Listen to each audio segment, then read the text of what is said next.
Una aclaración, ahora las intervenciones que vamos a hacer de la mesa las vamos a hacer al final, las preguntas, los comentarios, sobre todo para los participantes, correcto la cámara, sobre todo para los participantes a distancia, les pido que vayan anotando sus dudas, sus preguntas y después las retomamos.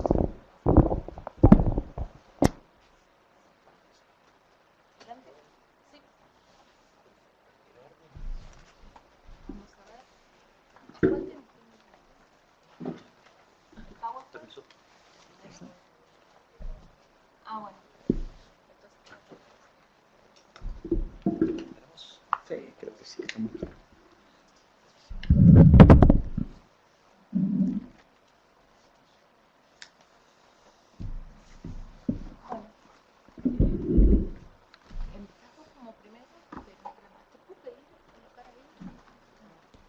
El PowerPoint, si no cambiamos de lugar.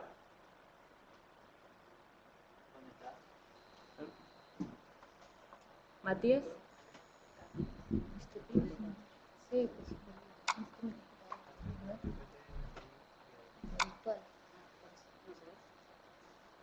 Ponencia Flaxo. un momento.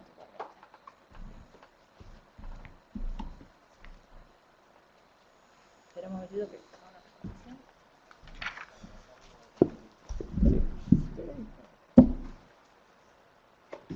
Bueno, vamos entonces a dar comienzo a la mesa sobre comunicación, cultura y tecnología. En ella nos van a acompañar Mauro Fernando Leturia, Alejandro María Correa y Ezequiel Valicenti. Voy a hacer una presentación de cada uno, luego van a realizar ellos una presentación de unos 20 minutos, ya que faltó un integrante, tienen 5 minutos extra de lo que habíamos pactado, que se distribuyen equitativamente.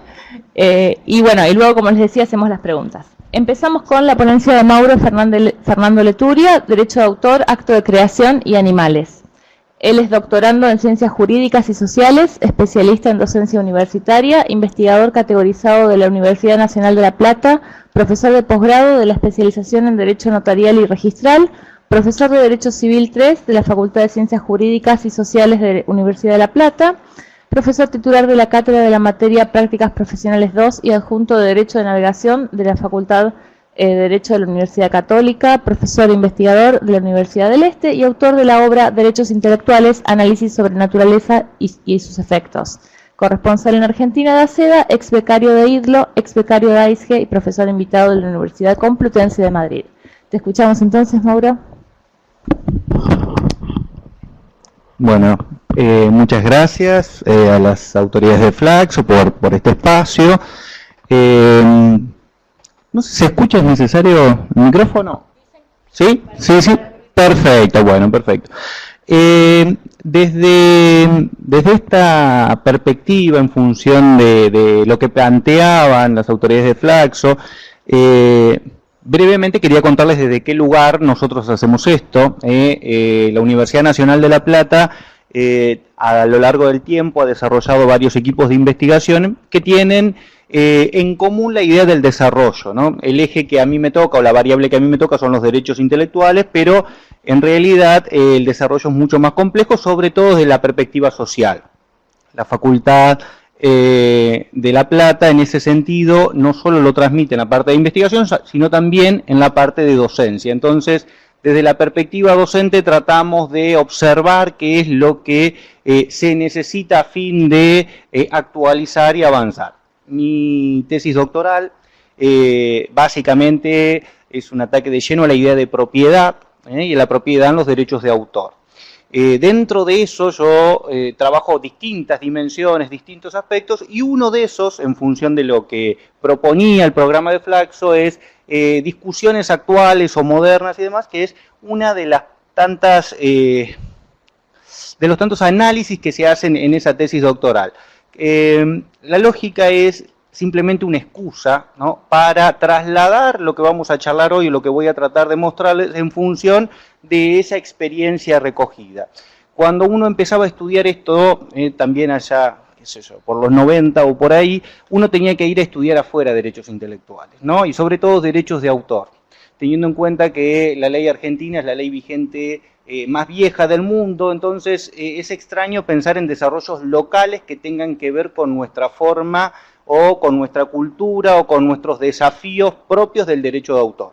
Entonces, desde esta perspectiva, básicamente todo lo que se enseña, o casi todo lo que se enseña, venía como hecho, o advertido como un sistema jurídico ya construido, establecido y sin posibilidad de articularlo dentro de nuestra visión actual o con nuestras particularidades y demás. Entonces, uno estudiaba casi un derecho construido, un derecho que tenía que ver con otras necesidades.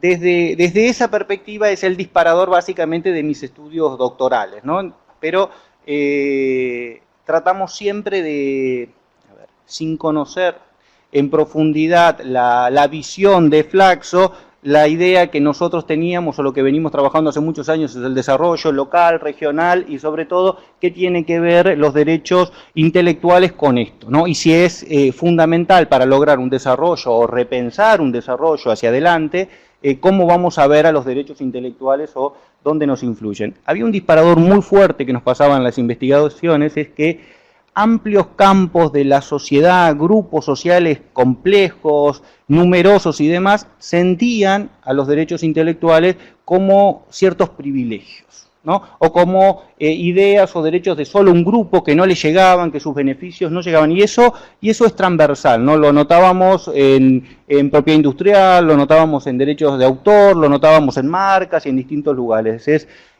una forma que nos llamó la atención de ver cómo esto se acercaba a la sociedad, cómo se acercaba a la sociedad cotidiana, no solo a los especialistas del derecho, no solo a los abogados y demás. Entonces, tal vez la presentación de hoy es más para la gente común, no porque nosotros no seamos gente común, que no solo para los abogados. Entonces, lo que elegí es básicamente una cuestión que arranca con esta fotografía, ¿no? En esa lógica docente uno presenta esto tanto en las aulas de grado, de posgrado y demás, y la pregunta que se impone es si de esta fotografía surgen derechos de autor, ¿no? Y las respuestas son de lo más curiosas, no porque cada uno ya se imagina una respuesta y tiene claro su primera hipótesis frente a ese dilema. Las cuestiones son jurídicamente relevantes, ¿por qué? Porque se plantearon, ¿no? ¿Y qué se plantearon? Se plantearon con relación a que si esta fotografía como tal, ¿no?, tenía la particularidad de que en realidad no había sido tomada por un ser humano, sino que había sido tomada por la misma mona, ¿no?, un macaco crestado de Indonesia. Y no hubiese pasado a más si el fotógrafo lo hubiese aceptado o lo hubiese ocultado, sino que el mismo fotógrafo, que se llama David Slade, lo confesó y lo dijo, que esto fue así. Y esto generó consecuencias jurídicas, ¿no?, que ni él ni nadie imaginaba en el momento. Fue una curiosidad. Pero esa curiosidad ahora nos sirve de excusa para llevar estos debates con relación a qué entendemos como derecho de autor. ¿Por qué? Porque cuando uno trasladaba esto a las aulas, estudiantes de derecho de nivel medio, avanzado y ya abogados de posgrado, las justificaciones siempre caían básicamente en lo mismo. Independientemente de lo que lleguemos a concluir al final y lo que cada uno piense, las ideas rondaban en que el derecho de propiedad justificaba la apropiación. ¿El derecho de propiedad de qué? Del dueño de la cámara, que era lo que él decía, del dueño de los equipos informáticos, del dueño de las computadoras. Sigamos avanzando y si quieren y vamos a otros casos que se han presentado similares. El dueño de los elefantes en la India que pintan. Uno va a India y compra cuadros pintados por un elefante. Como soy el dueño del elefante, soy el dueño del cuadro y tengo los derechos. Entonces, el desencadenamiento de nuestra visión del derecho de propiedad, ¿no?, y esta es la derivación de mi tesis doctoral, es decir, estamos terriblemente influenciados por el derecho de propiedad y eso ha teñido el derecho de autor. Y nuestra versión del derecho de autor, porque somos dueños, somos autores. Este es un poco el eje. Y cada uno de los supuestos podrían pasar como se dieron en estos casos, ¿no? Una cuestión se dio entre una organización de derechos de animales, que le decía, ¿no?, al fotógrafo, en representación de ese colectivo de animales, que en realidad él no tenía derechos, sino que los derechos eran de la mona, que era quien realmente había efectuado esta fotografía. Y otra, tal vez más propia del derecho de autor, es la que se dio con Wikipedia, ¿no? La fundación Wikimedia publica esto en su apartado como selfie. La definición de selfie para el mundo es un autorretrato o un autofoco. El problema es que el autor que había vendido esto a una empresa reclama que se cese con ese uso, diciendo que, por un lado, uno era el titular originario de los derechos de autor y el otro era el cesionario o el titular que había comprado o había pagado por eso. ¿Qué dice Wikimedia? Que en realidad, como había sido tomado por un animal, ninguno de los dos tenía derecho, por lo tanto, esto era de uso público o puesto o posiblemente de catalogar como una fotografía que no generaba derechos de autor. Acá están los dos, ¿no? Él es David Dellate, el fotógrafo que hace esto y se dedica y tiene muy buenas fotos, ¿no? Y tiene muy buenos argumentos para decir. Él prepara sus viajes, sus fotografías. Es interesante ver cómo en los planteos él marca hasta lo que gastó para obtener esa foto, lo que gastó en equipo de fotografía, en máquinas, en viaje y demás, y que todo eso es el daño que deberían pagarle los que están usando esta imagen, como en este caso yo, por usarla sin su autorización, ¿no? Si fuera el final del cuento, es el fondo de que para mí esto o lo producido por animales no puede generar derechos de autor, ¿no? ¿Cómo llegamos a esa perspectiva? Básicamente, las tesis contrarias se apoyan en alguna de las variantes del derecho de propiedad.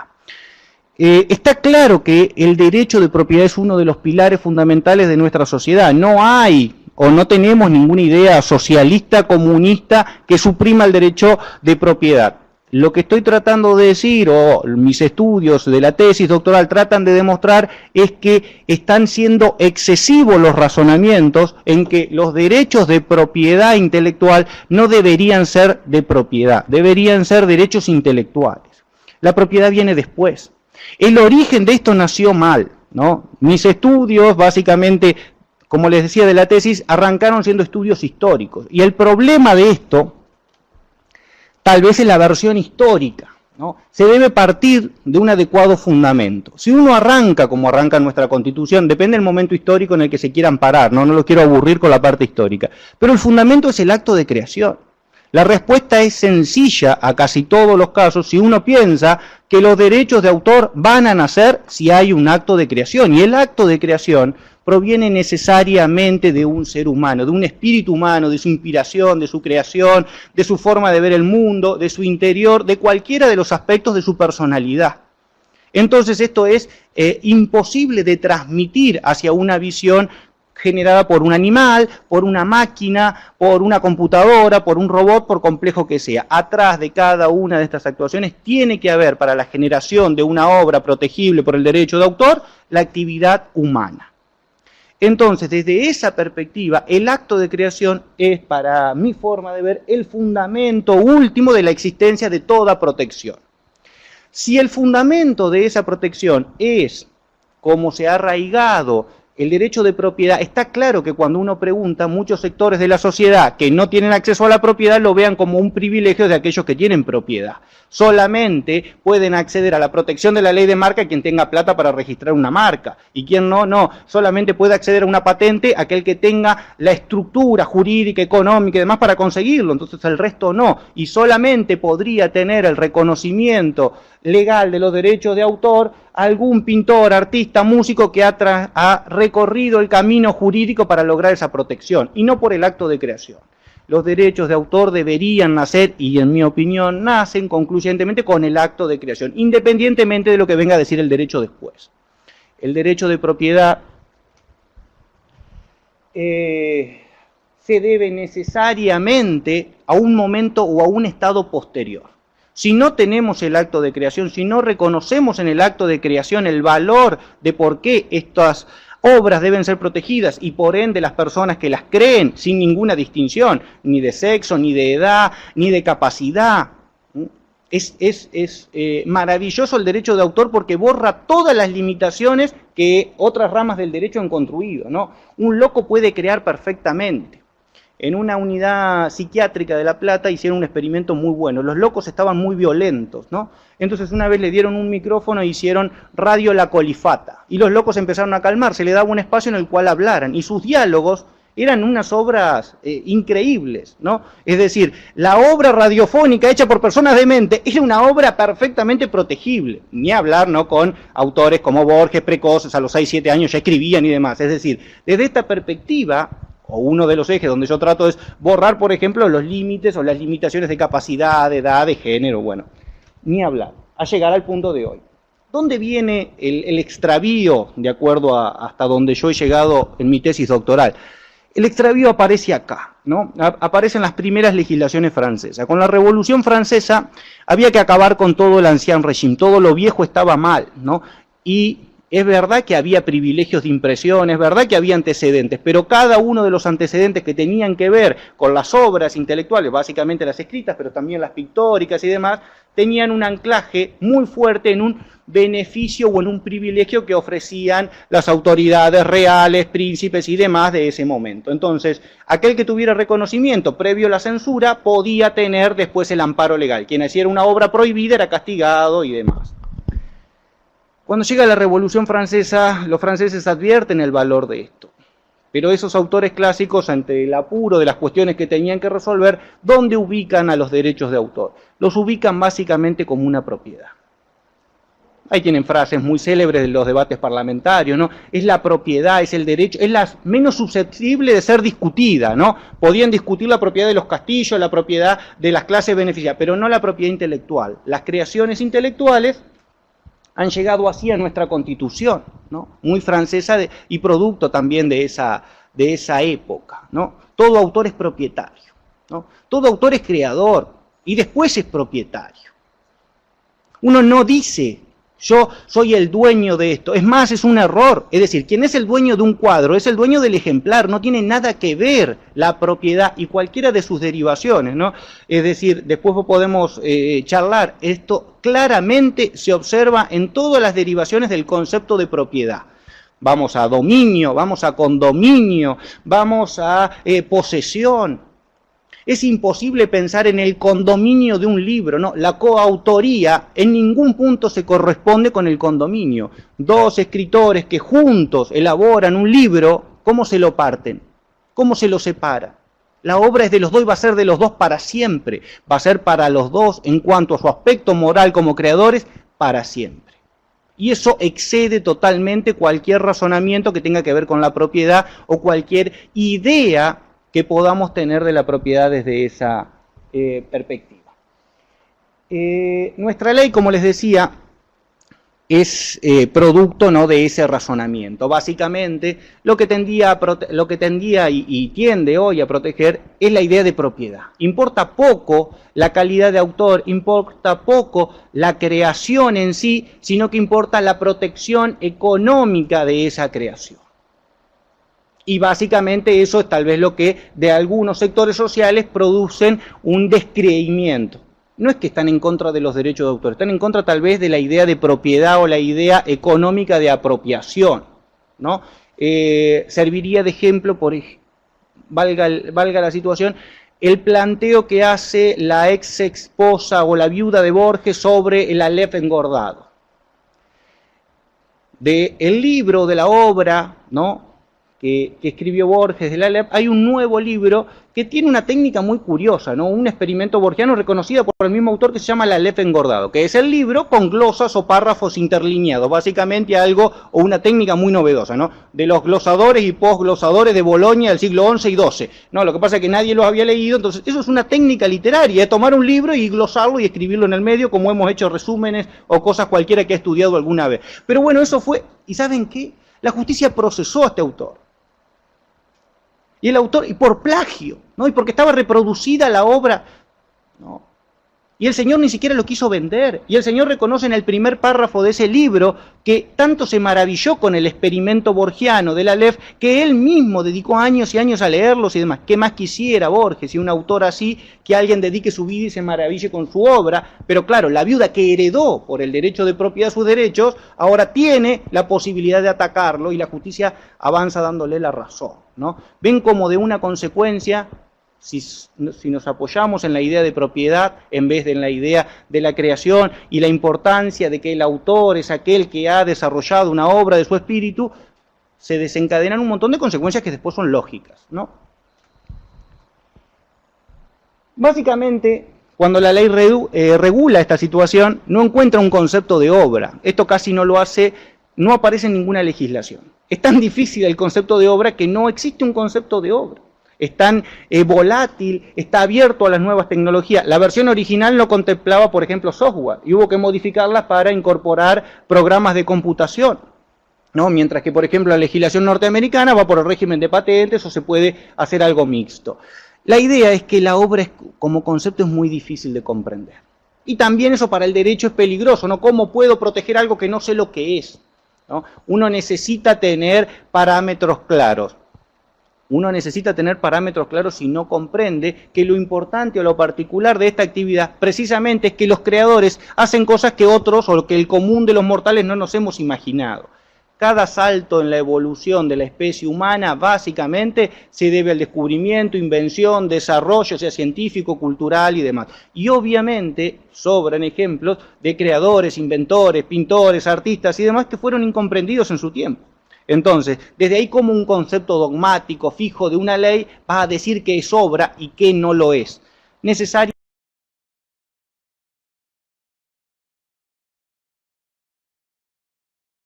se necesita conceptos abiertos, apertura a la necesaria naturaleza de la actividad. Y la naturaleza de la actividad obedece a los actos de creación. Y los actos de creación son imposibles de determinar a priori. Desde esa visión, la ley, si la recorremos, no los voy a cansar, demuestra claramente que siempre está mirando la idea cosificadora, económica de la obra, el producto generado, no la situación en la cual el autor crea. La situación por la cual la ley regula los distintos derechos, observa claramente que mira siempre a la posibilidad de lograr alguna vinculación económica con terceras personas. Conocerán todos fenómenos modernos donde los autores no piensan esto, donde los autores tal vez es lo último que piensan y los autores más o artistas más combativos están en contra de esto. Piensan desde una visión cultural de que ellos producen para toda la sociedad o que son el producto y que sus creaciones son el producto de su medio, ¿no? Está claro que si hay autores que crean o realizan obras para después obtener o pensando un rédito económico, una vez que la creen y que se realice la actividad económica de la comercialización por alguno de estos contratos, eso es perfectamente válido. Lo que yo sostengo es que eso no es lo principal, que eso no es lo primero, que eso no debe teñir toda la regulación de los derechos de autor. ¿Se entiende? Si partimos necesariamente que los derechos de autor son propiedad, empezamos equivocadamente a dirigir al conjunto de la sociedad hacia un lugar en el que tal vez estamos hoy, ¿no? Es decir, si partimos de la idea de que no está muy bien, si alguien nos pregunta, ¿y cómo están los derechos de autor en Argentina? Y no están muy bien. No están muy bien. Pregúntenle a los músicos, pregúntenle al que pinta, y se los agarra cualquiera. Pregúntenle a los escritores independientes, hay que caer dentro de una red editorial, y para la editorial, y la editorial uno le presenta un libro y dice, es muy largo. No. La editorial lo mira por el número de hoja, porque imprimir una hoja en un libro con tapa dura vale $1. Entonces, si el libro tiene 500 pesos, la editorial de costo son 500 pesos.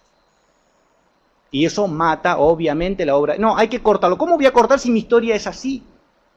No puedo cortar mi historia, no puedo cortar mi novela, ¿no? Vamos a avanzar y llegar a la fotografía. Obviamente tiene más de 30, 40 años la regulación de la ley, que tampoco estaba de obras fotográficas, y en cuanto a la diferencia que hace con otro tipo de obras en cuanto a la duración. Parecería ser que las obras fotográficas son de menor jerarquía, ¿no? ¿Por qué? Y porque uno las mira y duran menos. ¿De acuerdo a qué? De acuerdo a la ley, ¿no? Los españoles hicieron hace unos años unos experimentos que era dividir a las fotografías en meras fotografías y fotografías con valor artístico. ¿Cómo se hace eso? ¿No? David Leiter, el fotógrafo, el dueño de la cámara de la Mona, él decía que sacó más de 10.000 fotografías para que una tenga valor, ¿no? Que él, de su experiencia, cada 10.000 que saca, una la puede vender. Lo dijo en los tribunales americanos, ¿no?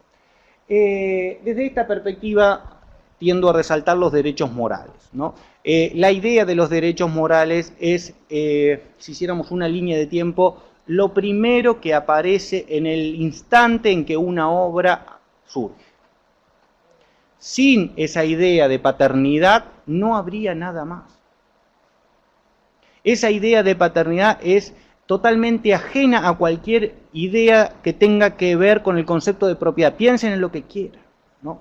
La posesión, ¿quién es? El que posee un cuadro, el que posee el libro es el dueño. Está claro que hay muchísimos abusos, está claro que muchos supuestos autores no escriben sus libros. Cada político de turno tiene un libro, ustedes piensan que lo escribió él.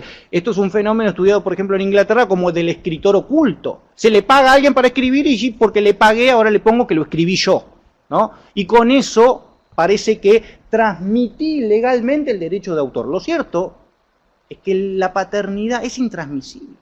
Alguien no puede hacer un contrato válido, ni siquiera en Argentina, diciendo transmito en mi paternidad. ¿Por qué? Porque esa paternidad, de acuerdo a Berna, convenciones internacionales y demás, dura 70 años después de la muerte del autor. Entonces después me puedo morir y pueden venir mis herederos a decir, mi papá fue quien realmente escribió estos libros. Acá encontré los manuscritos y si lo pruebo, vencería esa idea patrimonial que en vida la persona transmitió.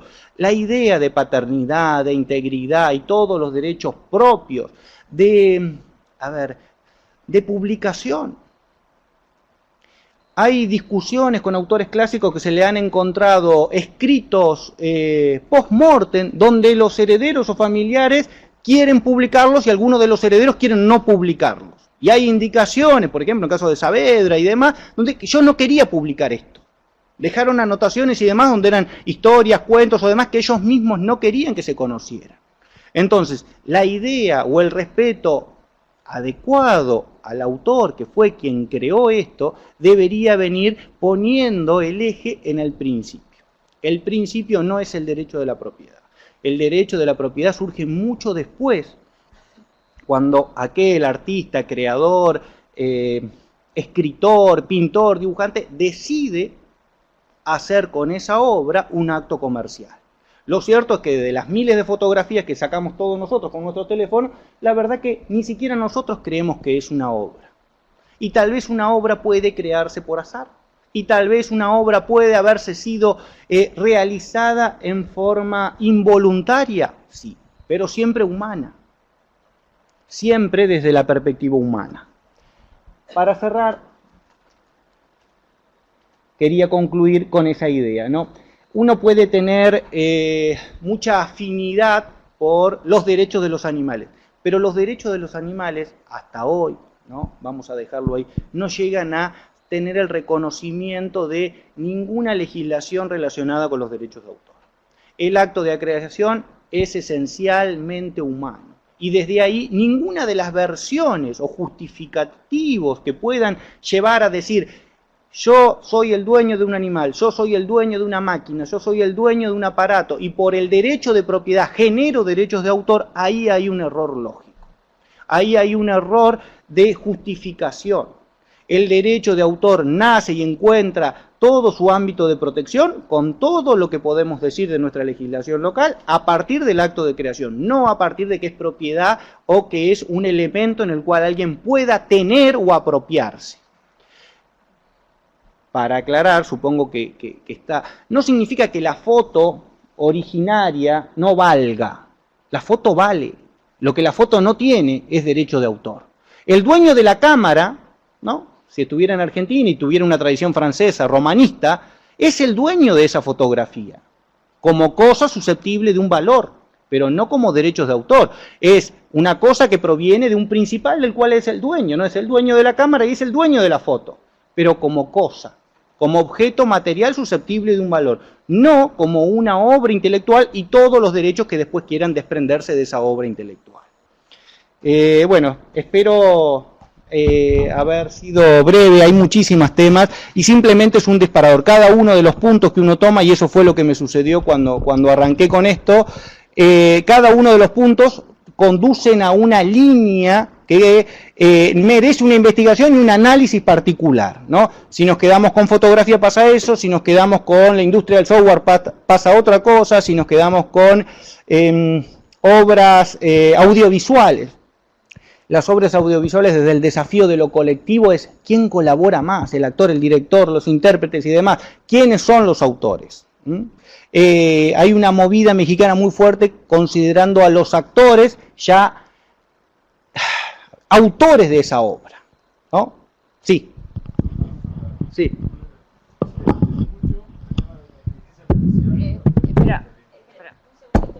Hola, sí, nos vamos a dejar, como son temas que pueden tener alguna vinculación unos con otros, dado justamente las características de las presentaciones, vamos a dejar las preguntas para el final de todos los expositores. Te pido que la anotes mentalmente, así podemos discutir, porque hay mucho para charlar. Gracias. Bueno, entonces, ¿estamos? Muchas gracias, Mauro. Es el turno ahora de Alejandro María Correa. Él es investigador independiente, presidente de Toctumi, Laboratorio de Medios. Su ponencia es Descentralización de la Gestión de Derechos de Autor. Él estudió filosofía y cine, ha creado diferentes medios de comunicación, canales de televisión, cable, radios y revistas. Realizó investigaciones para empresas y organizaciones y en los últimos 10 años investiga y publica libros y artículos sobre temas de agenda del poder en el siglo XXI, agua, ley de semillas, biotecnología y propiedad intelectual. Escribe periódicamente en los diarios Perfil y La Nación sobre estos temas. ¿Te escuchamos, Alejandro? Bueno, muchas gracias por poder estar en esta mesa. Yo soy totalmente excéntrico del mundo académico. Mi formación es la comunicación y un poco mi mirada, digamos, desde afuera me obliga a mirar las cosas de manera sistémica. Por eso me sentí muy interpelado por el eje de esta mesa que habla de comunicación, cultura y tecnología como si fuesen un todo, y que es la manera en que yo siempre los he visto, porque entiendo que son fenómenos comunes y que sufren metamorfosis conjuntas. O sea, es imposible pensar que la tecnología va por un lado, la comunicación por otro y la cultura, sino que esto necesariamente para comprender cualquiera de estos fenómenos hay que mirarlos de manera sistémica, que es como un poco se están mirando ahora y observando todos los procesos, digamos, en este siglo. A partir de esto, digamos, tomo a la tecnología, y no por ser un, digamos, ideólogo de la tecnocracia, sino porque la tecnología ha sido siempre un poco el que ha empujado las transformaciones culturales en la comunicación y demás. A mí me gusta imaginarme que la agricultura, a la que los antropólogos dicen que es la responsable de haber transformado fisiológicamente al ser humano de nómade a sedentario, tiene una relación directa con la comunicación, esos surcos en donde se pone en cada surco una semilla que parecen las líneas en donde se escriben las palabras y digamos, la semilla es la palabra y demás, y cómo todo esto, de alguna manera, la agricultura, a la que yo no puedo evitar relacionar con la tecnología del arado o de otras técnicas que se hayan utilizado, fue un poco el primer ordenador de la comunidad. El ordenador de la comunidad en donde se empezaron a ver las primeras jerarquías, en donde se empezaron a ver los primeros procesos de comercio, y digamos, y esa forma de comunicación dentro de la comunidad. Y cuando hablo de la comunidad, no solo me refiero a las digamos, jerarquías, digamos, de quién es el que administra y quién es el que recibe, quién es el que trabaja, sino la vida comunitaria en cuanto a protección, cómo se resguarda una comunidad. Todo esto, digamos, es una hipótesis, porque seguramente si hubiese aquí algún antropólogo me lo puede discutir, seguramente me puede, y con argumentos válidos, ¿no? Pero luego hay otra transformación tecnológica que a mi modo de ver también produce un enorme cambio fisiológico en el ser humano, y que es la imprenta. Cambio fisiológico, yo digo, porque hasta la imprenta la transmisión del conocimiento dependía del sentido del oído. Era la tradición oral la que la que llevaba el conocimiento a las personas, más allá de, digamos, de casos específicos del libro que estaba muy acotado. Lo que hace la imprenta es crear el producto en serie. A través de un sistema, digamos, de tipos móviles, empieza a producir el conocimiento en serie. Esto desencadena, por lo pronto, este cambio, digamos, del acceso a la información a través del sentido de la vista. También los procesos de producción imitan a este proceso tecnológico, y a partir de la imprenta es que surge la revolución industrial, en donde no solo el conocimiento se produce en serie, sino que todos los productos se empiezan a producir en serie. La línea de la escritura en los libros empieza a ser repetida en todos los procesos de producción. A partir de envasar ese conocimiento en forma de libros y esa distribución en donde, si bien está envasado y qué sé yo, empieza a haber cruces culturales en donde se puede llevar el conocimiento de una cultura a otra, y que ha generado, digamos, entre otros fenómenos, la revolución de la educación para poder llevar el conocimiento a personas que antes no podían acceder. Al crear un producto envasado, surgen los derechos de autor y los derechos de propiedad intelectual, porque cada persona que envasa algún producto, que a mí me gusta decir que es información contenida en algún envase, sea lo que sea, una botella de agua, una carpeta, un libro, información contenida en un envase, necesita ser protegida. En ese momento se encuentra que los derechos de propiedad intelectual y derechos de autor eran la mejor medida para devolver la inversión que eventualmente se realizó sobre cualquier investigación, inclusive sobre obras del pensamiento humano, ideas y demás. Es decir, otra vez es la tecnología la que de alguna manera empuja las transformaciones culturales, y en este caso, bueno, lleva también, bueno, ni hablar de la comunicación, y en este caso inicia un proceso que es el de quién es el dueño de ese conocimiento. Por supuesto que esto ha sido tema de debate. Para mí, me siento muy honrado poder participar aquí con los referentes que yo tengo, digamos, en propiedad intelectual, Valentina Delich o el doctor Vidaurreta, Sol y demás, de quien, por supuesto, también he tomado muchísimas de las ideas que están aquí y que son de ellos, son mías, no sabemos, son de la comunidad. Bueno, seguimos un poco embebidos en, digamos, las legislaciones que surgen con la imprenta, en una transformación tecnológica que es, creo yo, de mucho mayor impacto que la imprenta.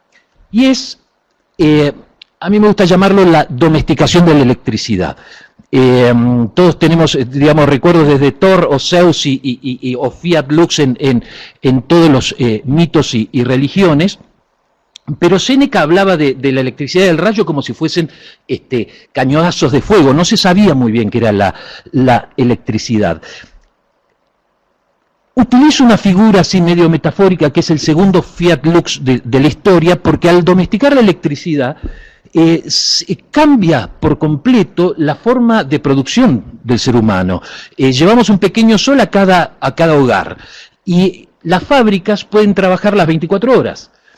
Esta transformación hace que el mundo empiece a sufrir todos los efectos que tiene la electricidad. La electricidad, dicho sea de paso, es el motor que le da vida a todo lo que existe en el planeta, ¿no? O sea, cualquier ser vivo, sea animal, planta y demás, tiene un proceso eléctrico que lo mantiene en vivo. Al decir que la electricidad empieza a empujar a la información, empieza a permear en los procesos, surge la aceleración de la electricidad en la información, lleva la información a la velocidad de la luz. Con el telégrafo, con las distintas formas, digamos, de comunicación, el mundo empieza a ser una unidad. Se terminan las distancias, se termina la noche y demás. Entonces, otro de los fenómenos de la electricidad que se meten en la sociedad es que saltamos de la línea de los procesos lineales de la revolución industrial al mundo de los circuitos, al caos del rayo. Es decir, se descentraliza el camino lineal con el que veníamos, digamos, produciendo, entendiendo y legislando. Aquí pongo una cosa un poquito esotérica, que es también se incrementa en lo que son la polarización y el magnetismo. Suena raro, pero a mí me gusta utilizarlo para darle paso a esta idea, digamos. La tecnología de la agricultura siempre ha sido usada en lo que hace a la comunicación, con palabras que se utilizan tanto esto decía, la semilla es la palabra y demás.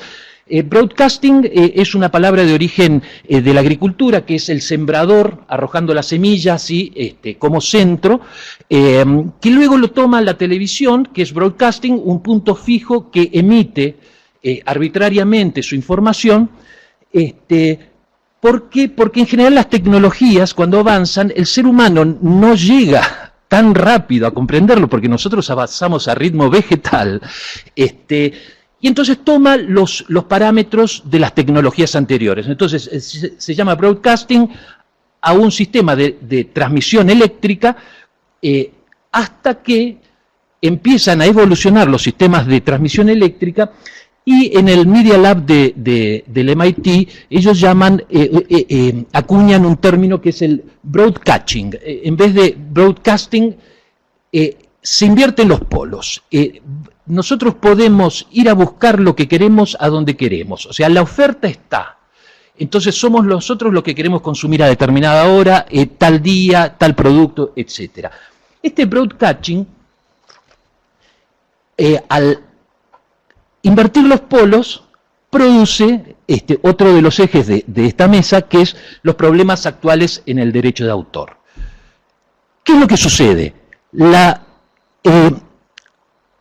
Al convertirse la información en bits, lo que se hace es se rompe el envase o el contenido en donde estaba esa información. El libro no tiene sentido, nada tiene sentido, más allá de los usos que uno puede darle de manera fetichista. El ordenador del envase es que el conocimiento tenía un valor gracias al contenedor. O sea, el envase con sus costos industriales le daba el precio al producto.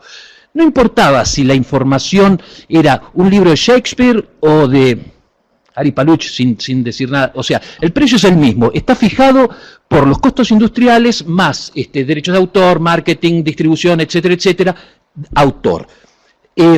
Al perderse, al despojarse de esa vestimenta, que es la que le daba valor, es muy complejo decir, bueno, pero si una llamada de teléfono cuesta $1 y si con ese peso uno puede hacer un negocio de $1 millón o contar lo que pasó ayer en Tinelli, ¿cómo se mide el valor de la información?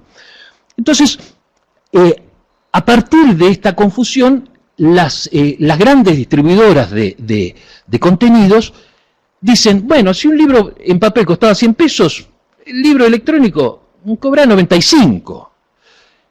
Ante estas situaciones, los usuarios dicen, no, me están robando, no, ¿por qué me cobran? Entonces ahí es que aparecen y dicen, no, esta información yo puedo acceder. Entonces es que aparecen, primero, la tecnología que lo permite con los sistemas peer-to-peer, o sea, de par a par, en donde dos personas pueden intercambiarse archivos sin la necesidad de un centro que sea el que distribuye, y aparecen fenómenos como Napster, que es la primera plataforma de intercambio de música que permitía que la gente se conectase y se cambiase canciones, y que por supuesto fue duramente atacada por la industria discográfica y que lograron cerrarla. Pero mientras tanto, gente muy brillante en el mundo y que producía sobre sistemas electrónicos fueron creando otros esquemas que tenían que ver con el copyleft, en donde se podía compartir el conocimiento, porque se entendía que el conocimiento era digamos, sistémico para hacerme, digamos, propaganda, y todos los sistemas colaborativos. Ahora, nadie iba a dejar que este territorio un poquito caótico quedara en la nada y se perdiese, digamos, el motor comercial de todo este asunto. Entonces se empiezan a idear nuevas ideas en torno a cómo comercializar la información sin soporte físico. Se intentaron muchos modelos, pero el que logra realmente el primer modelo revolucionario es Steve Jobs con el iTunes. Por supuesto que él desarrolla un modelo para poder vender un aparatito que había creado, que era el iPod, pero eso es anecdótico. Él intenta crear su modelo de derechos de autor de una manera muy original, pero prácticamente toda la industria discográfica se le tira encima, Sony, Warner, etcétera, que no quieren saber nada. Él, de manera inteligente, se reúne con los músicos, les propone una idea, y los músicos dicen, sí, te acompañamos. Entonces él lo que hace es destruir el disco como era visto hasta entonces. Un disco tenía entre 10 y 15 costos que se desagregaban desde la imprenta, derechos de autor, sindicatos, etcétera, etcétera, y él dice, no, un contenido tiene tres ingresos, o tres, se puede dividir en tres el ingreso. El autor, el dueño de la licencia, que es al quien el autor le cede la comercialización, y tres, la plataforma de distribución. Inmediatamente tiene éxito, porque además de romper el disco en términos comerciales, también lo rompe y dice, si vos querés una canción, ¿por qué vas a pagar 12? Entonces una canción cuesta $1. El que quiere, la compra. Por supuesto que todo esto era demasiado novedoso para ese momento, pero sin embargo tuvo muchísimo éxito. Y enseguida se difundió, cosa que le ayudó a él a vender sus iPods, pero ¿para qué comprar tantas canciones? Si yo lo que quiero es escucharlas, no quiero tener 100.000 canciones guardadas. Entonces aparecen los nuevos modelos donde dicen, vamos a alquilar las licencias. Entonces aparecen los modelos como Netflix y Spotify, en donde uno por un costo mensual recibe toda la oferta que se le puede brindar. Por supuesto termina de pagar el mes y no la vuelve a renovar y no tiene nada, ¿no? Pero es un modelo y que todavía están, digamos, estos son procesos que están, no están definidos, están en plena metamorfosis también. Y luego, porque no se puede ir de un extremo al otro, Amazon crea lo que es una plataforma híbrida, en donde mezcla el mundo real con el mundo virtual. Si uno quiere un libro, ¿por qué te tengo que vender el libro en digital si vos lo querés en papel? Entonces utilizan la plataforma digital para enviar un libro, pero también digitalizan el libro y te lo venden si vos lo querés digital. Y no solo se lo voy a comprar a la editorial, sino a vos como autor te lo compro. Es decir, empieza a cambiar las reglas, pero no de una manera, digamos, radical, sino de una manera híbrida, que es en esta época, digamos, uno de los signos de la época, que es la hibridación de los procesos y demás. Pero, en medio de todo este conflicto, digamos, uno de los grandes problemas actuales del derecho de autor es la apropiación de facto, que fue uno de los temas que abordó de una manera muy esclarecedora, y en donde no hay inocentes, porque acá seguramente alguno tiene Facebook. Cuando uno acepta estar en Facebook, le otorga a Facebook una licencia internacional, libre de regalías, sublicenciable, transferible y no exclusiva para alojar, usar, distribuir, modificar, manejar, copiar, mostrar o exhibir públicamente y traducir tu contenido, así como para crear trabajos derivados de él. Es decir, uno cuando dice, sí, quiero estar en Facebook, entrega todo su conocimiento, sea uno artista, sea qué es una obra o qué no es la obra, digamos. Cuando Duchamp puso un mingitorio y dijo, esto es una obra de arte, ahí hizo un gran lío. Los medios de comunicación, que están en un proceso de disrupción absoluta, con graves problemas de comercialización, culpan a Google porque hace uso de los contenidos, etcétera, etcétera. ¿Pero qué hacen ellos? Se nutren de las redes sociales, especialmente de Twitter, para crear noticias. Entonces ven una foto y dicen, mira, armemos una noticia alrededor de esta foto, este video, etcétera, etcétera. Publican eso, venden el diario, y el epígrafe de esa foto dice, foto Twitter. No, señor, no es foto Twitter, la saqué yo, ¿viste? Bueno, y por supuesto que los usuarios que vemos decimos, ay, este trabajo lo quiero leer, bueno, me bajo el PDF, qué sé yo, la canción, bueno, no le hago mal a nadie, etcétera. Pero todo esto, digamos, lo que hace es un poquito mostrar el panorama de caos que hay, no por nada, sino por el enorme cambio tecnológico que estamos viviendo. Son, como decía, paralelos a la electricidad en donde el circuito estalla y se descentraliza toda la información. La información quiere ser libre y gratuita, esto es también otro lema de Stuart Brand, uno de los creadores del Media Lab. Esto era uno de los problemas que se veían venir ya en los 60 y en los 70, cuando se vislumbraban los sistemas de transmisión eléctrica. La información quiere ser libre y gratuita. Hay un filósofo que se llama George Simmel que dice, la información se vale de la vida para reproducirse. Bueno, es muy fuerte esa frase, pero de alguna manera la información siempre quiere circular. Internet, Wikipedia, el open source, blockchain, son todas redes distribuidas. Pierden la centralidad. Lo que pasa es que cualquier centralización corta la aceleración natural de los procesos que estamos viviendo, interfiere.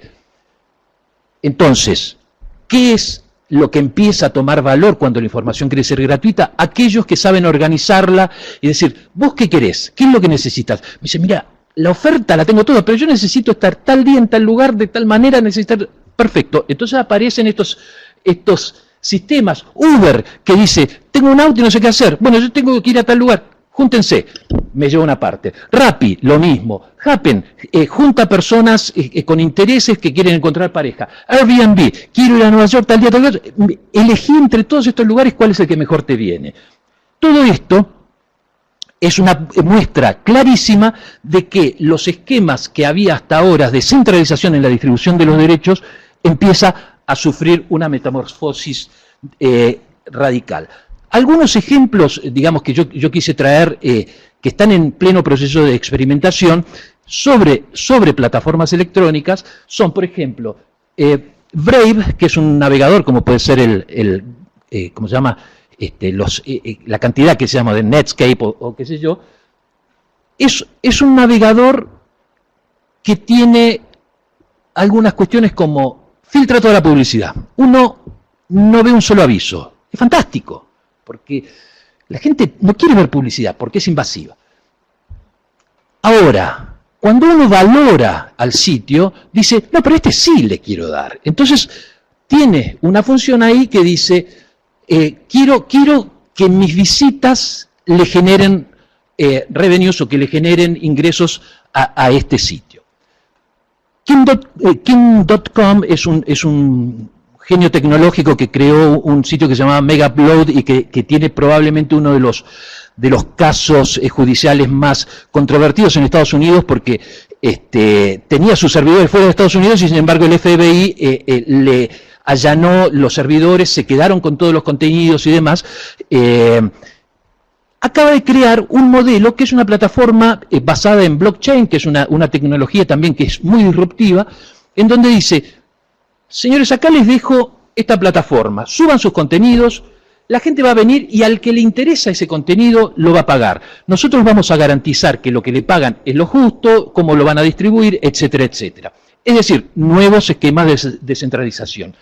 Y pongo Popcorn Time, que es, digamos, una creación de un desarrollador argentino que se llama Federico Abad, que es súper disruptivo también, que en un momento él crea una especie de Netflix en donde, peer-to-peer, en donde cada uno podía subir las películas y que también recibió un ataque de la industria cinematográfica muy dura y él, en un momento, al año de la creación, dice, la verdad, yo no puedo soportar estos embates, aquí lo dejo, hagan lo que quieran, esto no es un problema nuestro. Esto es un problema de una industria que no entiende los cambios tecnológicos, que no entiende el nuevo escenario, etcétera, etcétera. Cerró Federico Abad y en todo el mundo se multiplicó esta plataforma. Es la principal competencia que tiene Netflix a nivel mundial, reconocido por, creo que Hastings, el presidente. Aquí no hay intercambio comercial, pero hay un signo de la época. Compartir. Ya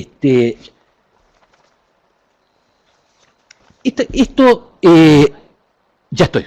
Bueno, me voy directo a qué es lo que me imagino que puede pasar. En este momento se están haciendo los experimentos con computación cuántica que ya supera la electricidad porque transfiere información de manera instantánea, es decir, más rápido que la electricidad. Una cosa que solo veíamos en Viaje a las Estrellas, y qué sé yo, con lo cual, ¿cómo van a cambiar los esquemas de tratamiento de los derechos a partir pero en este momento lo que a mí se me ocurre que digamos que son cuestiones a tener en cuenta para analizar la problemática de los derechos de autor, son, primero, la equiparación, que fue algo parecido a lo que dijiste vos, la equiparación del autor con el usuario, ¿no? O sea, el autor, ¿qué es un medio que organiza también algunas ideas o los pone a disposición del usuario. Entonces, no puede ser una jerarquía en donde el autor representado por una organización tenga más poder que el usuario. Eso como primer, cuestión a tener en cuenta. La segunda, aquellos que distribuyen información hacen usufructo de esa información, muchas veces dejando de lado a los productores de esa información o de ese contenido. Entiendo que los diarios, por ejemplo, que conté este ejemplo de toman una fotografía. Ahora, si ganan dinero por eso, ¿por qué no comparten esa ganancia? ¿Por qué los medios transmisores no se vuelven también los propios gestores de los derechos de autor? Esto, por supuesto, tiene cuestiones complejas en términos de organización, pero como la tecnología avanza en muchos frentes simultáneos, los juegos electrónicos han incorporado un sistema de premios que es la economía token, ¿cómo se llama? Un concepto originado en la psiquiatría para premiar actos positivos en sus pacientes. La economía token es, si vos haces algo que me beneficia, o te beneficia a vos o lo que sea, vas a recibir tu premio. Entonces, sobre esto también está un poquito basado todos los sistemas blockchain y demás. Ahora, otro de los grandes temas es, si el libro de Shakespeare, o el del que sea, cuesta lo mismo porque es la información, o sea, ¿cómo se mide? ¿Por qué un libro, un ebook, cuesta $10 o $1? Esto es un problema complejísimo. Cuando uno quiere alquilar, comprar alguna licencia, ¿por qué no hay una unidad universal de medida? Por supuesto, como hay tantos actores involucrados, las telefónicas dicen, bueno, de acuerdo a la cantidad de bits que te bajás, yo te voy a cobrar, etcétera. Pero eso es una visión muy reducida de negocio, en donde el autor queda totalmente afuera. Entonces, uno de los temas que considero que es clave resolver es cómo se mide el costo o el valor de la unidad del conocimiento. Y por último, en donde hay un semejante entropía, en donde están todas las cuestiones mezcladas, es urgente crear una regulación. Ahora, he seguido el caso de la ley de semillas, en donde están todos los actores de una cadena involucrados, menos los usuarios reales, digamos, que vamos a ser perjudicados o no, con lo cual nunca pudo avanzar esa ley porque el pueblo, el público o los usuarios finales no participan, con lo cual nunca se llega a un acuerdo justo de cómo distribuir los beneficios del derecho de autor. Por último, para cerrar, todos estos sistemas, que hay y que están avanzando y que sé que aquí están estudiando, como inteligencia artificial, máquinas de autoaprendizaje y predictivos, utilizan el conocimiento de todos nosotros. Entonces, es también importante preguntarse si la información debe tener un precio, debe tener un costo, o si vuelve a la comunidad y lo que se debe cobrar son las plataformas de organización y de distribución.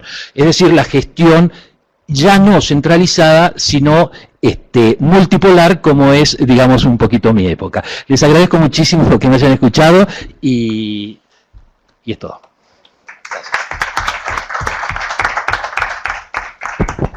Muchas gracias, Alejandro. Entonces damos lugar a la última ponencia de Ezequiel Valicenti.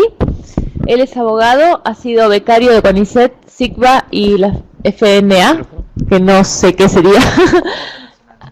Del Fondo Nacional de las Artes, está bien. Es profesor universitario e integrante del Centro de Estudios Jurídicos en Artes y Letras en la Facultad de Derecho UNICEN. Ha publicado la obra recientemente El autor en el contrato, bases para una teoría general del derecho contractual de autor.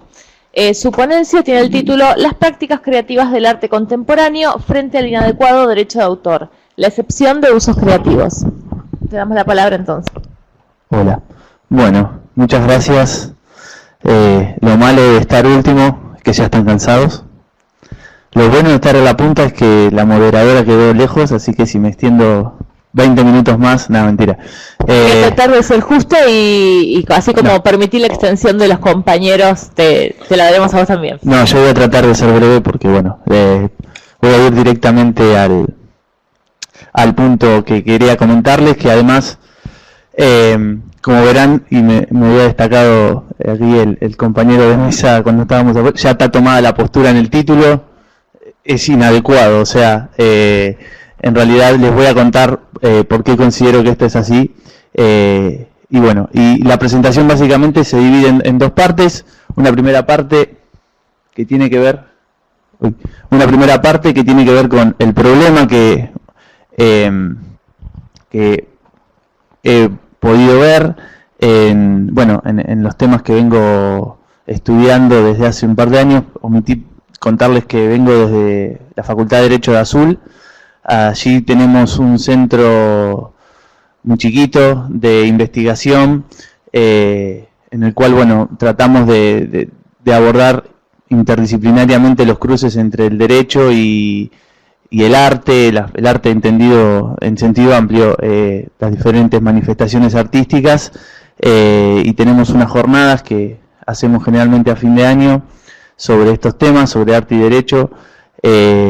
Y bueno, y la verdad es que tener un espacio donde uno pueda salir de su casa para contar estos temas y compartirlos, digamos, es de agradecer siempre.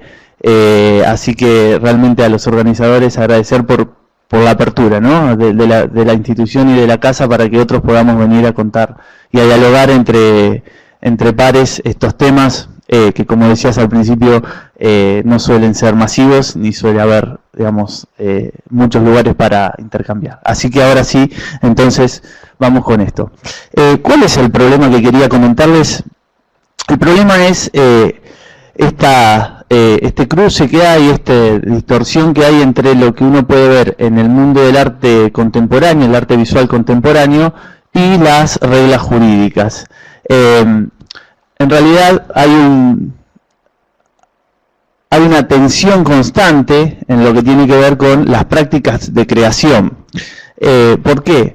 Porque por un lado tenemos en el plano jurídico, en el mundo jurídico, las reglas de derecho de autor que están construidas, un poco como también se decía al principio, sobre un paradigma del siglo XIX que en lo que tiene que ver con la filosofía o con sus bases filosóficas está fuertemente sostenido la idea de originalidad entendida en sentido, digamos, del mundo jurídico. Se la define como individualidad, expresión personal, creación inspirada, creación desde el inicio, esta idea de que el autor es alguien que, bueno, por una cualidad propia, casi mística, misteriosa, crea cosas o crea obras desde la nada. Es una idea muy kantiana, ¿no?, de la originalidad que se ha trasladado a las reglas jurídicas y luego a toda la doctrina y la ciencia, por lo menos del derecho continental, ¿no? Entonces, esta idea de originalidad choca con las prácticas artísticas de la resignificación. Las prácticas artísticas, digamos, el arte contemporáneo, visual contemporáneo, y en general, pasa también en otras disciplinas, desde hace ya muchísimos años que en su mundo, por eso la atención, tienen muy claro que la originalidad no se sabe qué es, no se sabe si existe, y si existe somos todos originales porque uno no puede dejar de ser individual. Digamos, el límite es la copia idéntica, y de lo que yo les voy a hablar es que aún así tal vez tengamos que abandonar esa, o por lo menos pensar un poco en otros conceptos, ¿no? Estas prácticas de resignificación son prácticas muy puntuales, que son, digamos, procedimientos que están basados en la intertextualidad, en la utilización o en la presencia de una obra ya creada, una obra ajena, en la obra propia, ¿sí? Ahí hay, digamos, los estudios culturales o digamos, de lingüística han hecho una sistematización muy interesante de estos conceptos, y ahí ven las diferentes maneras, no lo vamos a desarrollar, pero la cita, la parodia, el pastiche, el collage, el remix, el sampling, que son ya de otras disciplinas, pero son prácticas totalmente legítimas en el mundo del arte contemporáneo. Es decir, son prácticas que los propios creadores utilizan, y en el campo del arte visual yo traje dos ejemplos muy clásicos, pero para que vean para mostrarle un poco al punto al que está legitimado. Esta es una obra Sin pan y sin trabajo, uno de los clásicos o de los hitos de la historia del arte argentino, y vean cómo de esa, acá puse solo 4, pero hay muchísimas obras creadas a partir de esa obra clásica, en la cual una de las características es que no se esconde que se está utilizando la otra obra, ¿sí? La presencia del intertexto es evidente, más o menos evidente, a veces depende un poco del conocimiento que tiene el espectador, que también es parte de la propuesta del artista muchas veces, esta cosa que queda entre oculta y evidente, pero lo cierto es que se generan obras derivadas de esa obra tan clásica, y esta, La Vuelta del Malón, también otra obra que también está en el Museo Nacional de Bellas Artes, muy conocida por todos, de la cual acá también tenemos obras de artistas contemporáneos que dialogan, que toman esas obras. Bien, como les decía, en el campo del arte, créanme que esto es así, los artistas no tienen problema en hacer esto, no tienen problema, ¿sí? Lo hacen como parte de su práctica y también como parte de su propuesta de ruptura de la originalidad. Digamos, ellos hace ya más de 100 años que han roto con la idea de originalidad. Las vanguardias artísticas del principio del siglo XX, digamos, ya han agotado casi el tema. Nosotros en el mundo jurídico todavía seguimos pensando en eso. Y por eso las respuestas al problema, las respuestas clásicas o tradicionales, son la ilicitud. Es decir, estas prácticas en el campo jurídico suelen ser consideradas infracciones a las normas vigentes. Pueden ser consideradas una infracción que, digamos, yo le digo genérica, porque implican infracciones a dos derechos de estos que se mencionaban al principio, un derecho patrimonial, entre comillas, y un derecho extrapatrimonial. El derecho de transformación, es decir, la idea de que esto está expreso también en la ley nacional y en todas las leyes y tratados internacionales, la idea de que para hacer una obra derivada yo necesito autorización de el autor de la primera obra, ¿sí? Digamos, esto, si no lo hago así, entonces tengo dos problemas. El problema es que cometí una infracción del derecho de autor, con lo cual puedo sufrir un problema, y si el otro autor no me dice nada, porque bueno, le parece que está bien, empiezo a tener un problema de si puedo reivindicar o no derechos de autor sobre una creación, un acto de creación hecho de infracción, digamos, que es un tema un poco más amplio de si pueden nacer derechos de autor de un acto ilícito, que es un tema también interesante. Y por otra parte, también tengo la afectación al derecho a la integridad de la obra primera, digamos, no puedo afectar la integridad compositiva, como se la define a este derecho. Y esto trasciende inclusive el plano económico de la vida del autor, porque los derechos extrapatrimoniales, digamos, tienen una vigencia sostenida en el tiempo, con lo cual, aun cuando la obra esté en dominio público, podríamos seguir teniendo el problema de la infracción. Estas obras que yo mostraba, los autores claramente han fallecido, pero bueno, el caso que se comentaba al principio, el caso Katyajian, a mí me vino perfecto cuando estaba con estos temas, porque es un caso justamente de otra disciplina, que es la literatura, pero en la cual pasó lo mismo, digamos. Se trata de una práctica combinatoria, de una resignificación, de un uso creativo, como ahora después voy a contarles un poco la propuesta, pero que implica, digamos, no hay nada que decir, es una infracción clara a la integridad de la otra obra, digamos, agarrar la obra y ponerle partes es una infracción. El problema es si tenemos que seguir sosteniendo esto como una infracción, y por eso... Y después la otra infracción posible, que es la infracción más específica, que es el plagio, ¿no? Que es por donde transcurrió este caso, que todavía tiene un final abierto. Vamos a ver cómo termina. Ha habido ya 4 sentencias en el medio, todas bastante disparatadas. Estas son las cosas que uno puede decir acá y que no le dicen nada. Bien. El plagio, que nosotros no tenemos definido específicamente en la ley, pero que esta es una definición que un poco está casi consensuada en la doctrina y en los fallos que generalmente tenemos sobre el tema, que es la apropiación de todo o alguno de los elementos originales de la obra de otro autor y su posterior presentación como propios. Si bien podríamos explayarnos y hablar un poquito más sobre si esta noción de plagio sigue teniendo vigencia en la actualidad, o si hay que pensar en una noción un poco más abierta de plagio, o pensar en otro elemento cualificador del plagio, que tal vez tiene que ver más con la perspectiva del consumidor, con el engaño al espectador. Pero bueno, hoy por hoy esta práctica que les mencionaba podría caer en esta definición de plagio, en esta definición más técnica y más usual de plagio. Por eso, un poco lo que quería contarles contarles es una nueva posible solución que estaba tratando de fundamentar en la ponencia, que es, vamos, salir de la ilicitud, ¿no? Salir de la respuesta como la ilicitud, no por una cuestión no, simplemente para dejar de tener ruido con el mundo que estamos tratando de regular, ¿no? Las prácticas, insisto que más allá de algunos problemas, pero en general los artistas entre ellos mismos no tienen problema en que ocurra esto, cuando se dan ciertas características que son un poco las que yo sistematicé y que les voy a contar ahora. Pero lo cierto es que habría que pensar en tal vez una nueva excepción al derecho de autor, que en realidad en algunas legislaciones aparece contenida, por ejemplo, con la excepción de parodia. Digamos, la excepción, nadie le va a ir a pedir permiso a un autor para parodiar su obra y pretender que el autor parodiado le dé permiso, ¿no? Por eso está la excepción, digamos. En algunas legislaciones, como la española que se citaba hoy, está la excepción de parodia. Pero pensando un poco más amplio, tal vez haya que pensar en una excepción de usos creativos. Usos creativos que no tiene que ver tanto con la gratuidad o la no comercialidad del uso, que es como generalmente se suelen pensar estas cuestiones, más que nada en el sistema de copyright, ¿no? Creo que lo que hay que poner el acento no tanto en la explotación económica que pueda venir, porque si solo pensamos en que el uso tiene que ser gratuito, entonces el autor que crea una obra con esta característica después no va a poder explotarla. Y la verdad es que tampoco es así lo que pasa en el mundo del arte.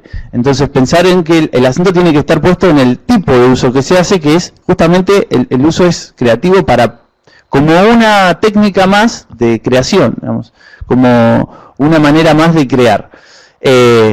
Que después obviamente puede tener una explotación económica derivada.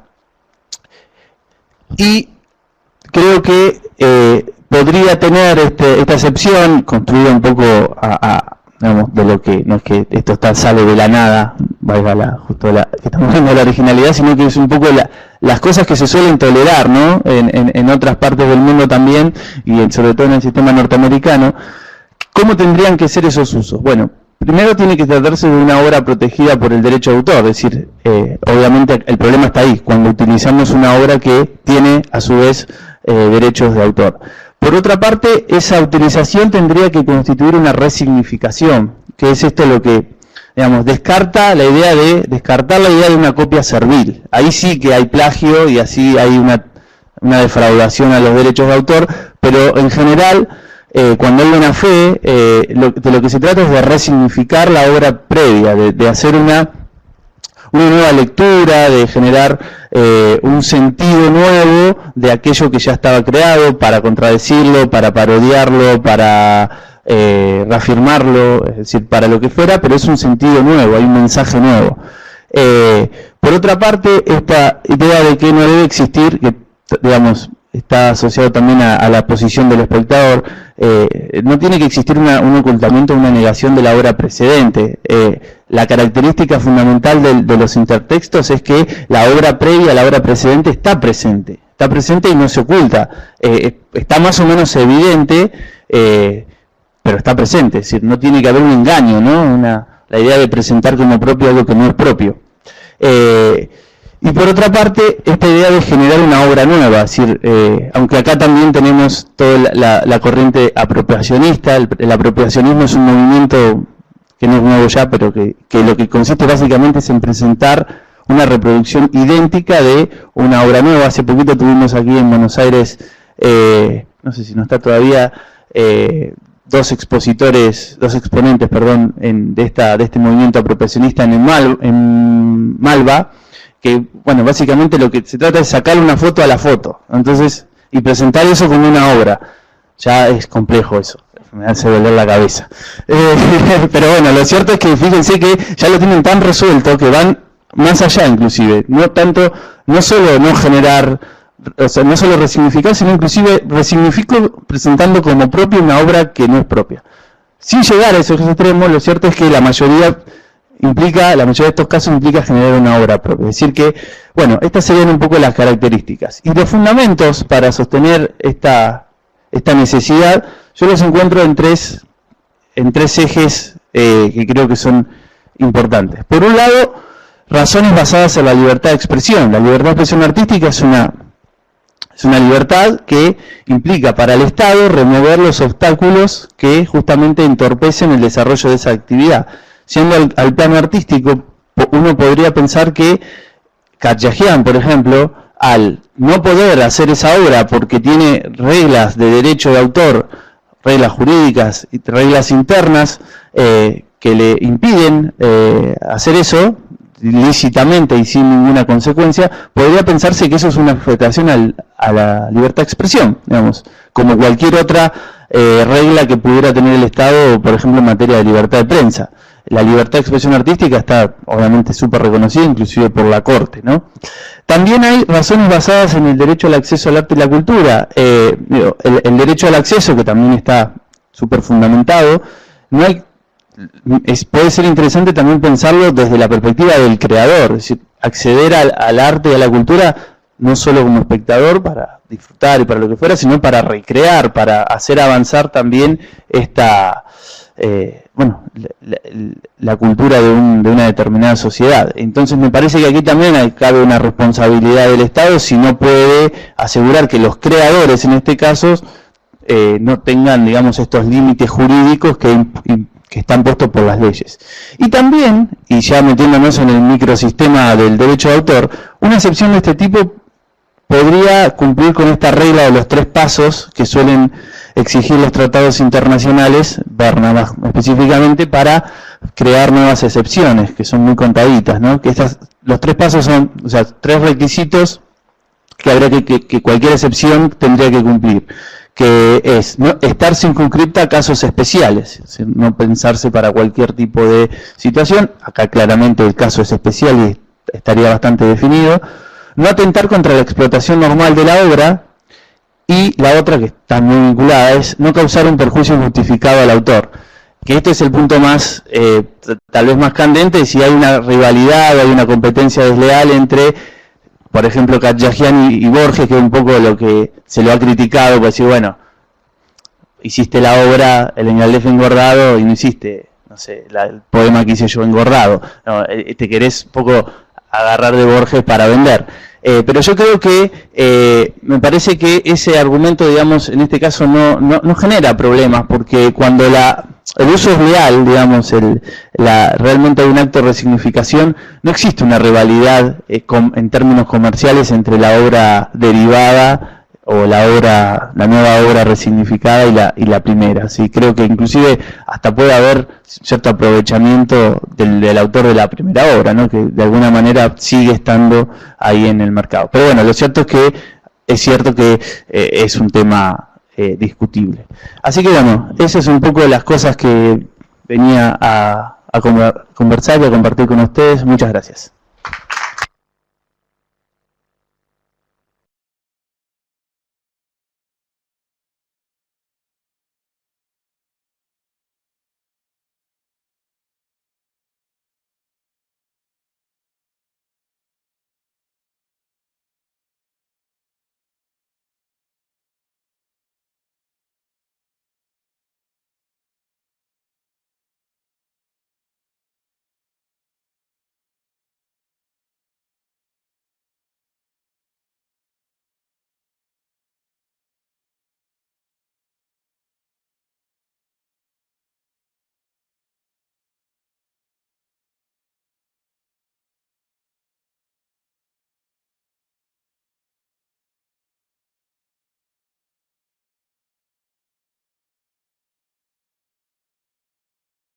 Bueno, muchísimas gracias a los tres expositores, ha sido un gran placer escucharlos y un orgullo inmerecido que siento porque haya tan buenos trabajos en la Argentina, la verdad sea dicha, trabajos de punta y sobre temas de punta. Da orgullo inmerecido, pero no tiene nada que ver con eso, pero no importa, me enorgullece igual.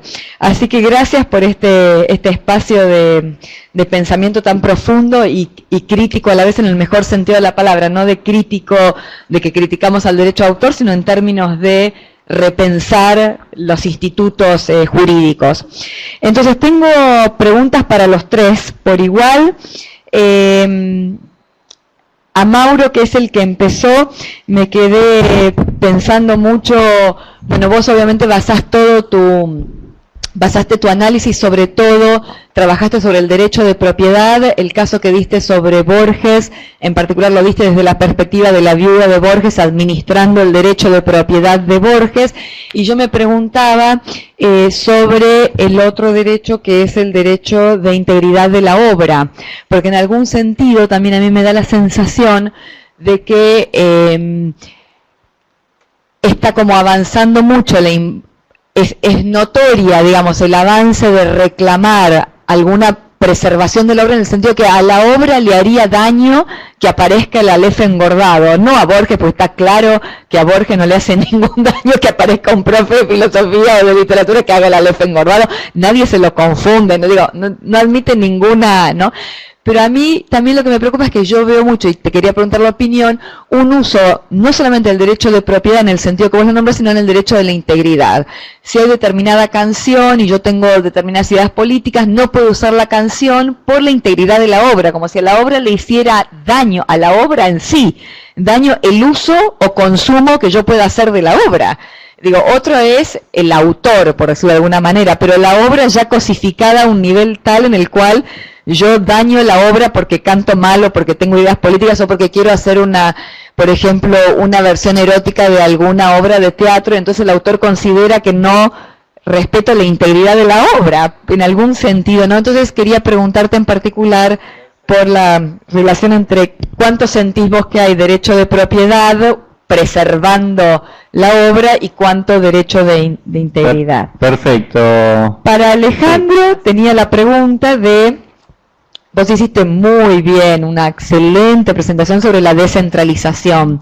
Entonces yo quería preguntarte si no es llamativo, nos llama la atención que en semejante nivel de descentralización también haya un tanto nivel de concentración, porque en definitiva hay un Facebook, un Google, un Netflix, un Spotify, ¿no? Como uno por categoría. Entonces mi pregunta era, ¿no? De alguna manera no es llamativo que con semejante, digo, porque la expectativa sobre Internet era que íbamos a romper, íbamos a descentralizar y desconcentrar. Entonces quería preguntarte tu opinión en relación a ese fenómeno simultáneo de descentralizar y al mismo tiempo concentrar, que es notorio.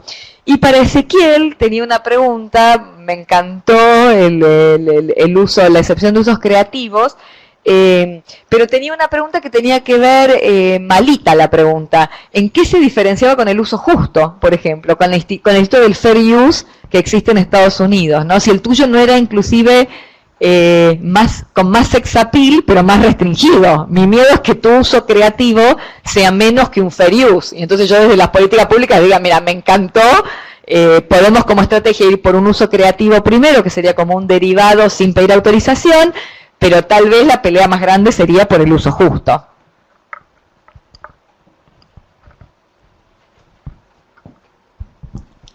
Bueno, Valentina, a la primero, sentite orgullosa porque generaste el ámbito para que estemos, nos conozcamos y demás. Muchas veces el investigador trabaja un poco solo, ¿no? En su rinconcito por ahí, y cuesta, al menos en el ámbito nacional, charlar o encontrar un foro, un ámbito para charlar de estas cuestiones, ¿no? A la pregunta concreta, ahí hay varias cosas.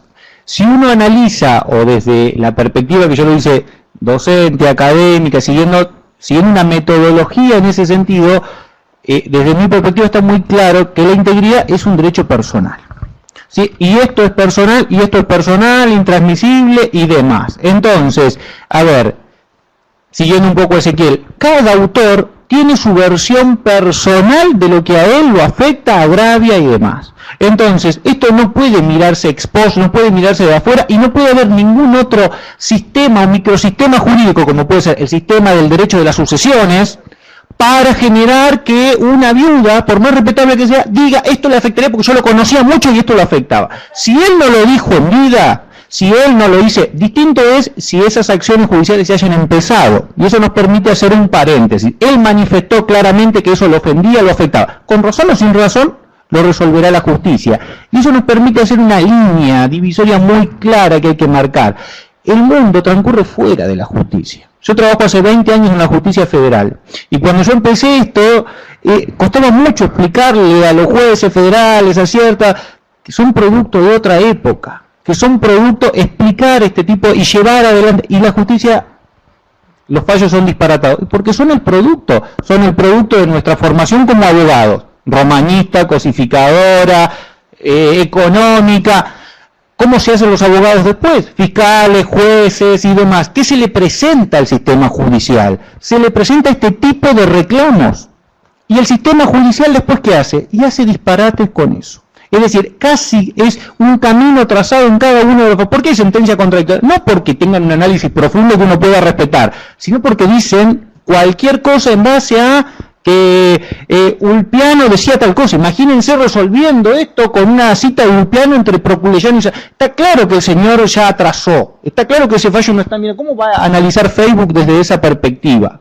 Y eso es lo que uno advierte en los fallos y en las situaciones. Miren, por ejemplo, que el caso de Calagiani en Kodama, básicamente lo procesaron penalmente por defraudación.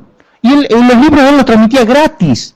Ni siquiera sabían decir, ese es el ámbito, todos los delitos o la parte patológica del derecho de autor va a delitos de defraudación, estafa, plagio y demás, ¿no? Es decir, miren dónde están ubicados. En breve sale el nuevo Código Penal, siguen ahí, ¿no? En ningún momento se los cambió y se advirtió, pero esto no tiene nada que ver con robo, esto no tiene nada que ver con delitos contra la propiedad. Y alguien lo dice en un foro, y la gente mira como diciendo, en el ámbito de no importa. Nos importan otros delitos, esto no importa, ¿no? Hasta que después se presenta un caso y alguien tiene que decir, pero si esto lo veníamos diciendo, no era tan difícil, ¿no? No era tan difícil, desde mi perspectiva, decirle a la señora Kodama, mire, el derecho es de él. Si el señor se sentía orgulloso, bien. Si el señor Borges se sentía afectado, lo tenía... Si el autor le encanta que otro autor siga su obra, este es el caso, a ver, está súper estudiado en España, en Francia tienen un derecho que es el derecho de participación. Hay un atelier donde hay el pintor que es la cabeza y tiene 20 ayudantes. ¿Y cómo pintan los ayudantes? Con su impronta personal, pero siguen el estilo del maestro. Desde Leonardo da Vinci para acá todos han seguido a su maestro. Entonces está claro que la integridad, la originalidad única no existe. Entonces, si resaltamos la idea de que son derechos morales de estas personas y que cada uno hace uso de esos derechos morales como le parezca, puede haber reclamos de alguien que se considera ofendido por sus inclinaciones religiosas. Vos dijiste, usan una obra en un sentido con una connotación sexual que tal vez mi sentido religioso me lo impide. Bueno, y ahí tendríamos un caso difícil, ¿eh? Ahí tendríamos un caso difícil. ¿Por qué? Porque puede, sensiblemente haber sido afectado el autor porque le cambiaron el carácter religioso de la obra que él había hecho, ¿no? Hay un caso hace unos años muy interesante, un autor clásico español, creo que era un Goya. Dos norteamericanos compraron un Goya en España y se lo llevaron ilegalmente a Estados Unidos. Y hicieron un programa, una especie de reality que era ensuciando a Goya. Entonces había gente que iba con pintura, se le daba frascos, globos de pintura y había que tirarle al cuadro. El cuadro lo habían comprado millones de dólares. Y después cuando terminó esto, lo subastaron y valía mucho más. A tu tema de cuánto vale esto, porque era el Goya ensuciado y la trascendencia. Entonces, bueno, es un jam puro, ¿no? Es decir, obviamente el Centro Cultural Español y los derechos que arruinaron una obra que ya no es irreproducible. Obviamente alguien tiene que defender a Goya, ese es otro gran punto, ¿no? ¿Qué pasó con autores o con obras clásicas, autores célebres, que alguien... ¿Por qué? Porque fíjense que todos los delitos son de orden público, pero no hay un caso, yo llevo 20 años en la justicia federal, no hay un caso donde un fiscal o el Estado se haya dicho queremos defender a José Hernández Martín, queremos defender a tal autor. Si no aparece alguien subjetivamente vinculado por algún derecho directo, económico, que dice, ay, ahora yo quiero sacar unos pesos de acá, nadie defiende a la cultura. No hay un caso motorizado por el Estado o en protección del acervo cultural o demás que al menos yo conozca. Entonces está claro que era moral y que el único interés era del artista, ¿no? Bueno, creo que... Clarísimo. Sí, es una de las paradojas de la libertad de la información. Por eso me pareció adecuada la palabra que utilizaron en el Media Lab de broadcasting, ¿no? O sea, está todo ahí, digamos. Entonces, han servido todas estas grandes organizaciones o corporaciones porque han mostrado un modelo que funciona, que es el de la organización, ¿no? Organizar audiencias, darte a vos lo que necesitas, facilitarte el uso y demás, pero evidentemente aquí toman más fuerza los que más fuerza tienen. Pero al mismo momento, digamos, hay una enorme tensión entre los distintos sectores, digamos, por eso decía, el usuario es fundamental, pero somos seres individuales que no tenemos ninguna fuerza, como acaba de decir él, ¿no? Pero entonces, yo lo que siento es que sí, hay una enorme concentración porque ha quedado demostrado que la información quiere ser libre. Entonces, me apropio, y entonces cuanto más fuerza, más tomo. Pero por eso me gustó poner los ejemplos de este navegador que se llama Brave o el nuevo modelo de Kim.com, en donde ellos facilitan sus herramientas para la gestión individual, porque lo que hizo Amazon es fantástico en términos del libro electrónico, pero todos los autores dicen, si no vendiste 100, no te pago. Pero vendí 90, no, tenés que vender 100. Entonces, es en ese caso mucho más grave porque se apropian de un dinero que el otro debería haber percibido. Entonces, cuando empiezan a surgir estas cosas que no son justas, aparecen los casos en donde se busca, y la verdad que creo que uno de los modelos brillantes es el de software libre, en donde uno dice, bueno, esto lo pueden usar todos. Si vos lo modificaste, llevas una parte, pero después tenés que... Entonces, estamos en el momento de concentración, pero la tensión es tan fuerte que esto va a implosionar en algún momento, creo, esperemos, y va a haber una desconcentración. Esperemos, porque es el espíritu que todos esperábamos y todos queríamos de Internet, básicamente. Hoy es un territorio libre en donde todos somos cazadores, cada uno caza lo que más puede, y cuanto más grande sos, más grande la pieza. Pero lo mismo que él decía, digamos, los individuos, como es el artista plástico, un ser solitario, etcétera, etcétera, siempre es el último, y en este caso lo equiparo con los usuarios, y bueno, nos tenemos que organizar, complicadísimo, pero empiezan a haber plataformas de uso colectivo gestionadas desde distintas organizaciones. Creo que vamos hacia una descentralización de hecho, en donde la gestión de los derechos de autor van a ser justas y cada uno va a cobrar lo que se supone que deben cobrar. Bueno, gracias. Respecto a la pregunta del fair use, tres cosas. La primera es que sí, que es más restrictivo. El problema es que a los norteamericanos no les ha ido muy bien con la alegación del fair use, porque hay una serie de casos. Un artista norteamericano, Jeff Koons, yo le conozco tres casos. Uno, el primero que es muy conocido, que es sobre una obra que se llama Papis, Cachorros, que es una foto de un almanaque. Estoy tentado de buscarla en internet, no sé si hay internet acá. A ver. Es una obra en la cual es una foto que él lo que hizo fue hacerlo escultura, con esas esculturas que hace tan... no ahora. No, ahora no. A ver. Claro.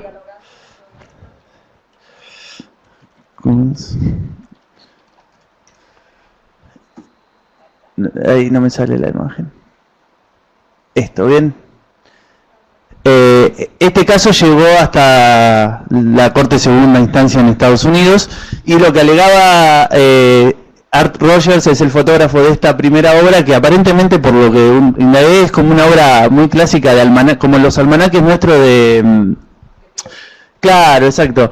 Y entonces, parodiando, hizo 3 copias de esta que las vendió miles de millones, obviamente. Entonces Art Rogers lo demandó, y lo que alegaba Jeff Koons es uso justo. Entonces, digamos, en los casos no le va bien porque tiene que terminar pagando. Inclusive en el autor había pedido daño punitivo, porque bueno, ya era una práctica usual.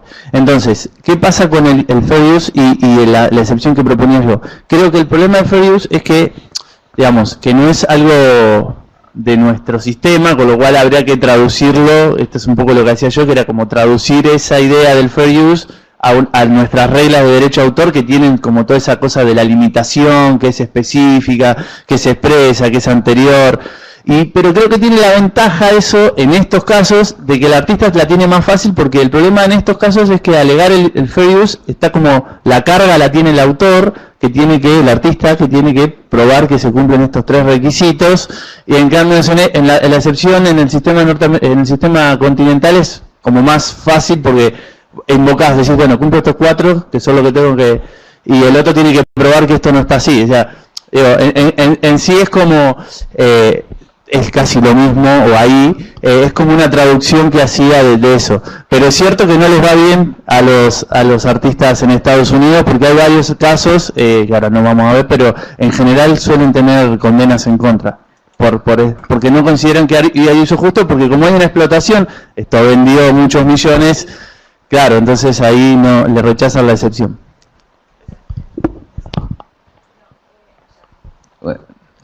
Buenas tardes, ¿cómo les va? Yo soy Marcelo Grabois, vengo de la Universidad Nacional del Litoral de Santa Fe. Felicitaciones por las exposiciones, realmente fueron muy instructivas, muy interesantes. Las 3 muy distintas, pero apuntando a la inconsistencia del sistema en que estamos viviendo. Claramente los 3 plantearon desde algún lugar alternativas a la realidad.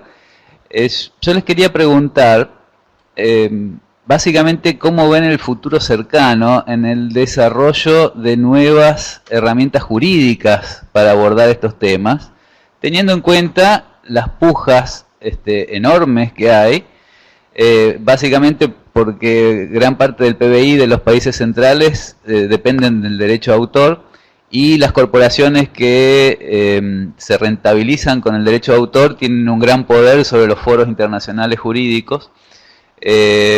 Y bueno, yo también observo esta inconsistencia en la que estamos viviendo, y observo un movimiento internacional, como ustedes bien lo han descrito, muy interesante. Quizás los informáticos fueron los que hicieron punta en esto, que en sus redes premian al más generoso, es algo extraordinario.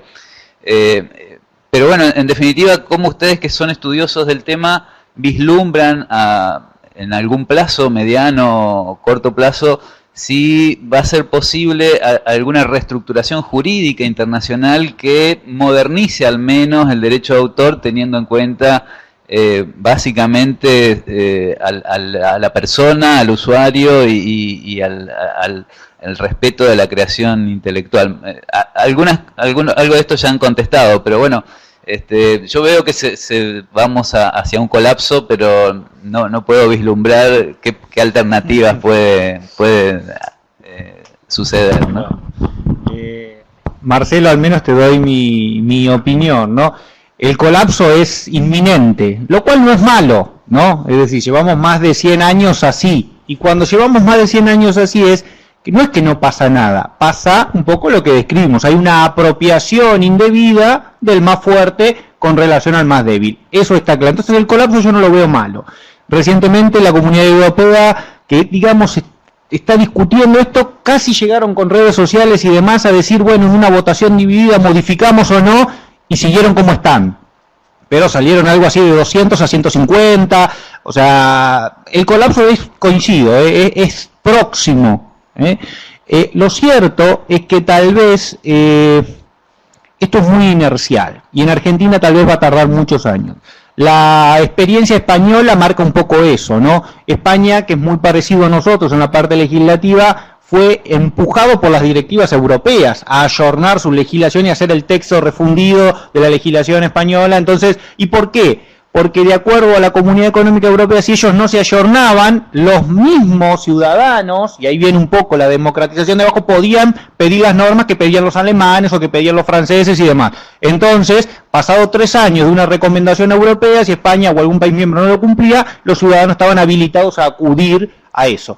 Parece que, hoy cité a el Martín Fierro, ¿no? Parece que el fuego tiene que venir de abajo, es lo que nosotros tratamos de hacer en la universidad al menos. Si los estudiantes empiezan a tener conciencia de esto, si los futuros abogados empiezan a difundir esto, si los propios autores, intérpretes, artistas empiezan a elevar su voz, tal vez venga de ahí. No va a venir de las corporaciones, claramente, porque así como están, es como lo señalaba Alejandro, ¿no? Es decir, el más fuerte impone sus reglas. Y uno va a la industria editorial y si tiene el mejor libro te ofrecen el 10%. Se lleva más el que imprime, ¿no? El imprentero, volvemos casi a la Edad Media con el privilegio de impresión de los reyes ingleses al dueño de la imprenta, que el autor.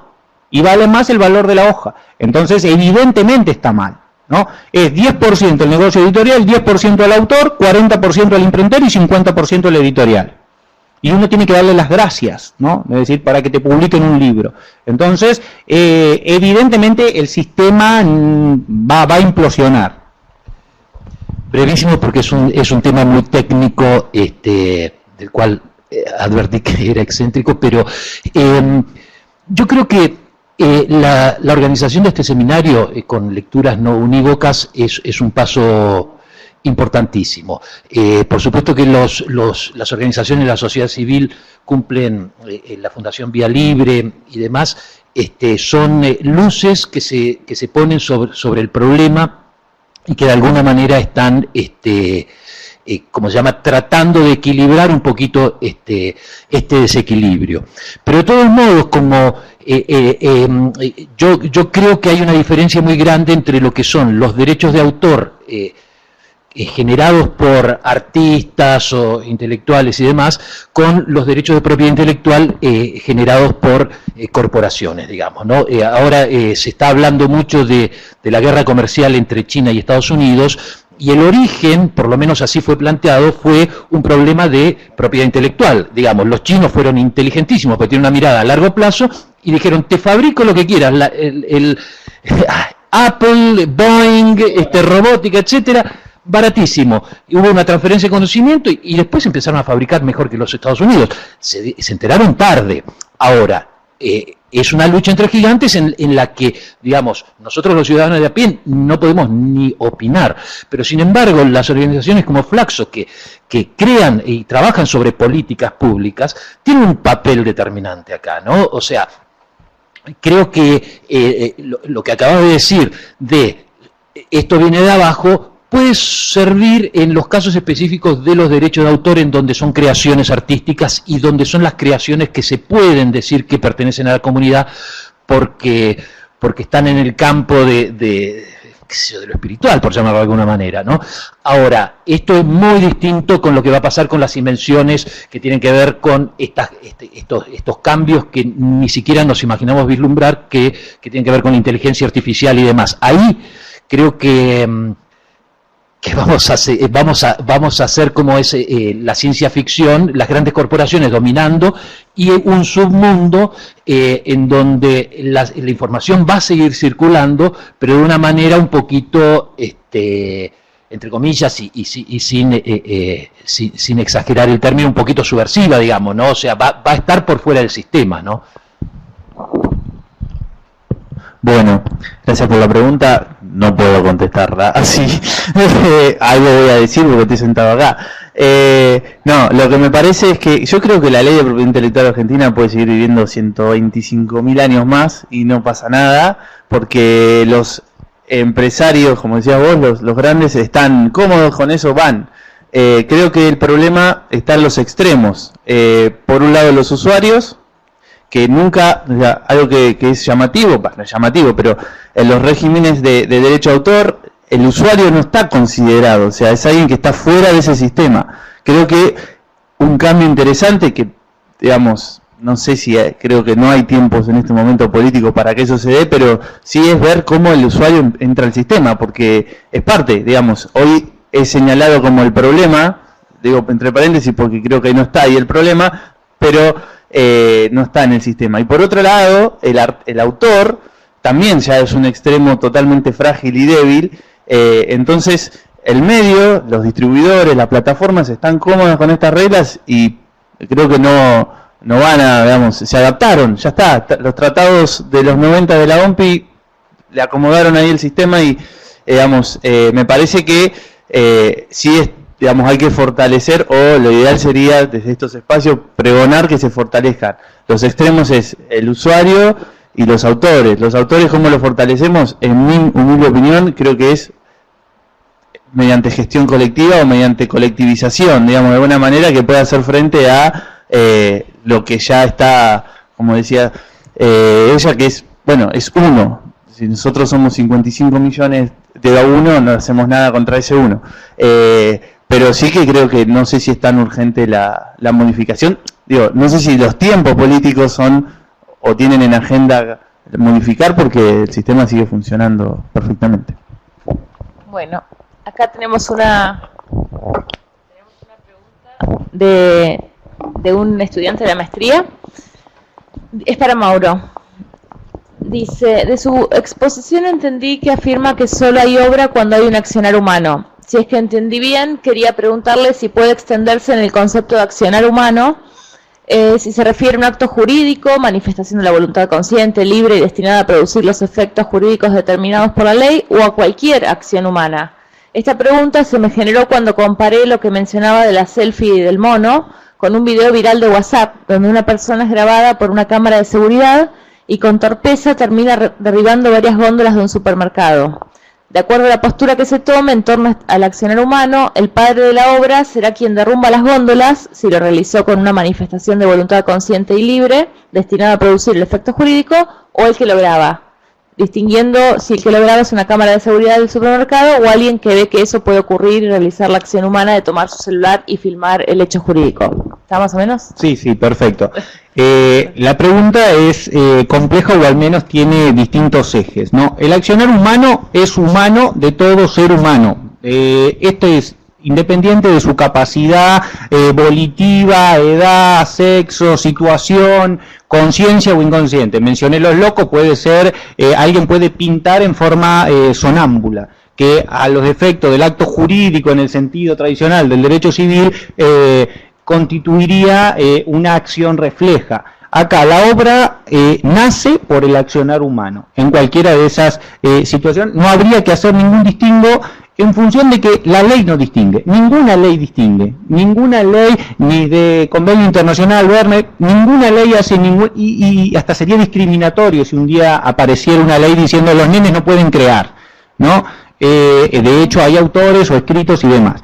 Con relación al caso que él plantea, es particular en el sentido de que esa situación no atribuye autoría o derecho de autor a quien hace la acción de caerse dentro de ese comercio o lo que fuera, es decir, salvo que esa persona haya diseñado la situación para parecer gracioso, una especie de sketch, no un videoclip. Si es una situación de la vida cotidiana en un mundo donde las cámaras, los medios de comunicación y demás están por todos lados, ahí el mayor problema no es de derecho de autor, ahí el mayor problema es de derecho de imagen. ¿Por qué? Porque a él, quien es el dueño de la cámara, del mecanismo predispuesto a los fines de seguridad, puede divulgarlo o no puede divulgarlo, y está divulgando una imagen que, si bien ha cometido un delito, es sobre la imagen personal, el honor y más de una persona. El problema es de imagen y no de derecho de autor. Si me apuran y dada la situación así, no habría derecho de autor. La cámara, el mecanismo predispuesto, la situación es como que yo pongo unos tachos de pintura y ella pase corriendo y se los choque y manche la pared. Entonces, como yo era el dueño de la pintura y puse los tachos, la obra pintada en la pared va a ser mía o va a ser de ella. No es un problema de derecho de autor. En ese caso, y las difusiones, WhatsApp, video, redes sociales, son un problema donde alguien, en función de que se ha apropiado de esas imágenes, situación cómica o terrible, videos sexuales y demás, ni hablar, que ha llegado a tener ese contenido, después lo difunde. Entonces, el mayor desafío ahí es a la imagen o al derecho de intimidad como garantía o protección constitucional, no de una discusión de quién es la obra.